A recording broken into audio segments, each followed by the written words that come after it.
Welcome to Crime Revelations, where silence is broken and the shadows speak. Every unsolved case, every twisted motive, every secret buried in plain sight. Here, the truth doesn't hide forever. Tonight's story will take you somewhere dark. Let's begin. They say monsters don't always wear masks.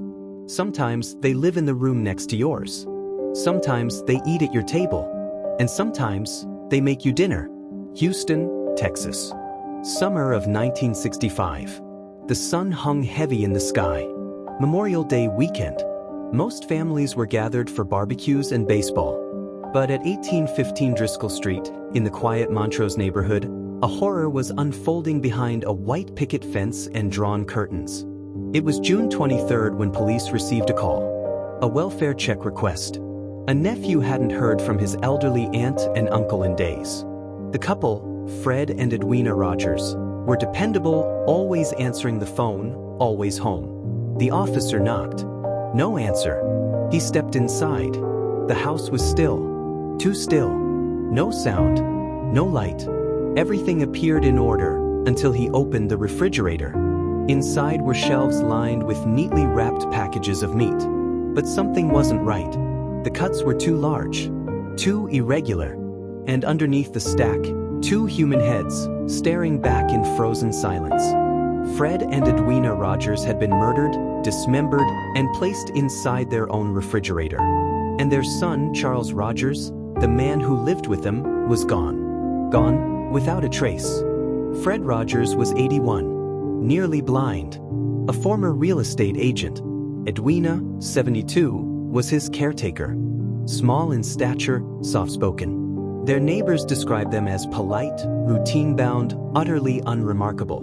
Nothing ever seemed amiss. Except for one thing, their son, Charles Frederick Rogers. 43 years old. A Navy veteran. A geophysicist. A man who once worked for Shell Oil. Fluent in multiple languages, brilliant, capable, deeply private, and completely isolated. Charles rarely spoke. He used a back entrance. He communicated with his parents through notes slid under his locked bedroom door. He was a man present, but absent. A man in the house, but invisible. To the neighborhood, he was a ghost. The police investigation revealed a macabre level of planning. Fred had been killed with brutal precision, bludgeoned to death with a claw hammer. His eyes gouged out. His genitals removed. Edwina had been shot in the head, execution style. Her body showed signs of being dragged. The bathroom upstairs was a slaughterhouse. Blood spattered the walls. The bodies had been drained, dissected, wrapped, and arranged inside the refrigerator like butcher stock. Yet despite the horror, there was calm. The crime scene was astonishingly clean. No fingerprints. No blood trails. No signs of forced entry.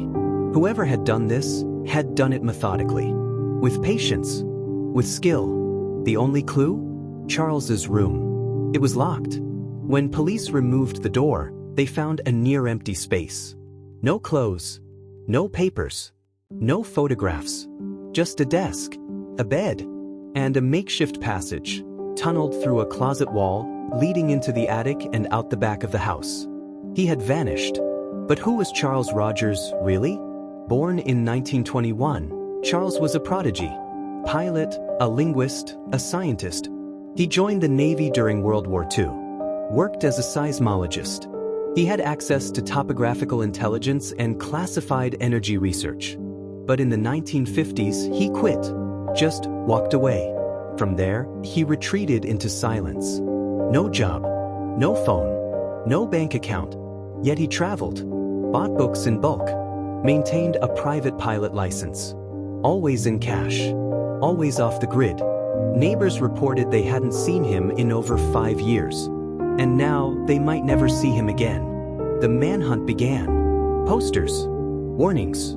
International alerts. But Charles Rogers was a ghost. No sightings, no arrests, no leads. His disappearance was total. Detectives speculated. Had he snapped after years of psychological torment from his parents? Was it a crime of passion? Or was it something else, something darker? In 1992, decades later, authors Hugh and Martha Gardenia published the Icebox Murders. Their claim? That Charles was not just a killer. He was an operative, a government asset, possibly involved in the assassination of President John F. Kennedy. The Gardenias presented a wild but intricate theory that Charles, with his language skills and intelligence background, was the perfect fit for a covert role, that he had flown Lee Harvey Oswald out of Mexico City, that his parents discovered the truth, and he eliminated the only two people who knew. It was a sensational theory, but it fit the man who had erased himself so thoroughly. The house on Driscoll Street was eventually demolished. No memorial remains. The street has moved on, but the legend of the Icebox Murders lingers like a cold draft. Was Charles Rogers a madman? A monster? A government pawn? No one knows. He was declared legally dead in 1975. But even now, some believe he fled to South America, that he lived under aliases, that he walks among us still, that the man who turned his parents into parcels of meat was never caught because he planned it that way, and that sometimes the most terrifying thing is the silence of a man who's always listening. This was the Icebox Murders, and the mystery remains open forever. If you found this story chilling, disturbing, or impossible to forget, you're not alone. At Crime Revelations, we uncover what others bury. So if you want more truth in the dark, more whispers behind the headlines, make sure you hit that subscribe button. Like this video, share it with someone who needs to hear the truth, and tell us in the comments, what do you think really happened? Until next time, keep your eyes open.